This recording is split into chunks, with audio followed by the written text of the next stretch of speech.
Уважаеми родители, скъпи гости, днес, водени от своята любов, Никол и Омар ще съединят душите и сърцата си в едно. Dear friends and family, we are gathered here today to celebrate the love and commitment of Nicole and Omar. Предстои да видим най-красивата приказка, приказката на любовта. We are about to see the most beautiful fairy tale, the fairy tale of love. Let me hear your big applause for the groom. Бурни аплодисменти за младожа. And now let's welcome groom's mother and brother, Sana and Iyad.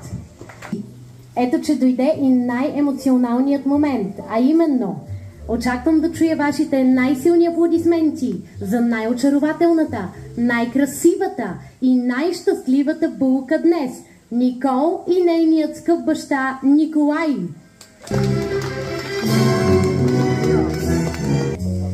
Ще станем свидетели как те са намерили един в друг не само любов, но приятелство, щастие и подкрепа. Истинската любов винаги се доверява, винаги се надява, любовта винаги побеждава.